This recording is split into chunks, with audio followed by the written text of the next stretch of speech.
For cheap Ultimate Team coins, go and check out ufifa.com and use my discount code EGHD at the checkout to get 5% off your order. What's going on, guys? Jack here and welcome back to the Road to Glory Let's Play series, and this is episode 2. The topic of today is going to be formations, and I'm going to be speaking to you about what my preference is in Ultimate Team, what my personal favourite formation is in Ultimate Team. Now, obviously, as you can see there, we were using the 4-4-2 formation, which is what you get given, or what you start with when you start Ultimate Team. And I always like to just build a team in that 4-4-2, just to see what it's like, because well, 4-4-2, it's not a bad formation, but it's just one of those formations. It's a pretty standard, neutral, very on-the-fence formation. You know, it's got defensive ability, it's got attacking ability. It's just this very simple formation, right? So what you need to do is find what suits your style best. Are you good at passing? Are you not? Do you like to through ball? Do you like people to run onto the ball? Do you like to work your way up slowly? And that is how you're going to choose your formation. You're going to get used to it over time and find out what you're good at. Because you might have been good at something in FIFA 15 or FIFA 14, and you might have changed. You might not be so good anymore. But anyway, enough of that. We'll talk about formations later on in this episode. If we can smash 3,000 likes as well, guys, I'll upload the next episode straight away. No delaying on that. And also make sure you subscribe if you're new around here. But anyway, I do get off to a great start, as I said. 1-0 up in a matter of like 10-20 minutes or something into the games, and I was kind of playing around a little bit. This gameplay is about 7 days old, so I was trying out new things. I was trying out new skill moves with the 4-star skillers. I was trying to see what worked best, and it was so annoying. In the the 80th minute or something, I actually conceded a goal, and he almost put it in there to actually make me lose. But Desai, the legend himself, managed to get his foot across there and clear the ball. So lucky enough, I do have one more game left with Desai, even though we have had, quite a few games in this. Obviously, we've been lags out because of disconnects. That always happens at the start of every FIFA, it seems.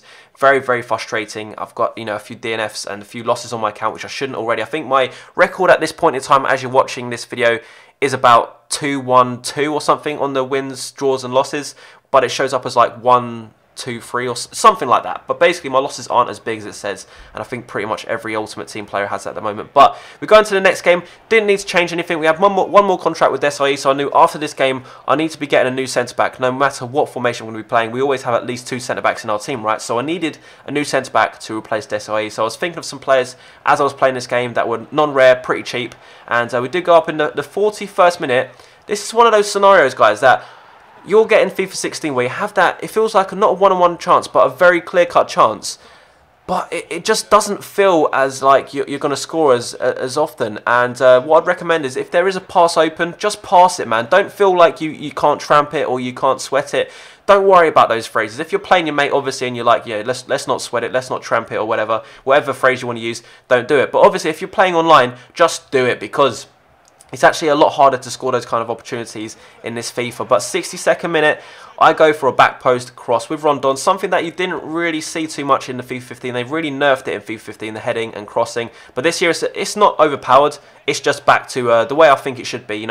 Tall players are winning headers. Short players aren't. It's as simple as that. So if you have got a tall player and you're coming up against someone with a tall player, expect them to cross it a lot. But this game was a goal fest. One of the first games that in this Road to Glory that actually had quite a few goals scored. And I thought he was actually going to come back there and equalise. But I did win that game 3-2, so I got a lot of match coins for that, and also got some points there in divisions, and I think I've got 4 totaling overall. But Desai's contract's run out. I needed a new centre-back. I went for Evans there, as you can see, the ex-Man United centre-back, and I also went for a new cam and a new centre-mid, because I was going to be changing up my formation. I needed a couple more midfielders, actually, to just fill out my team.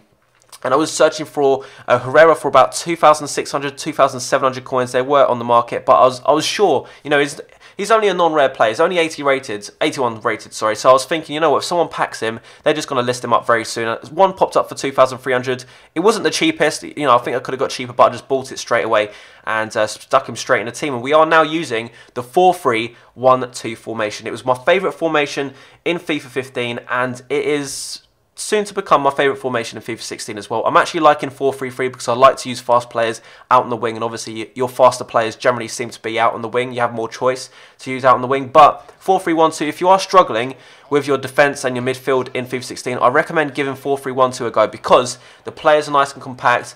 You have a lot more options when you're looking for a pass.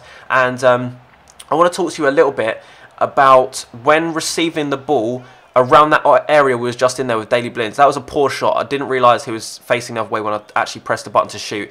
He kind of turned around after I pressed the button. But when you receive the ball, when you pass the ball into someone around the 18-yard box, if you hold that LT button, it's going to shield the ball. And what happens a lot in this FIFA, defending is a lot better, but people do rush towards you.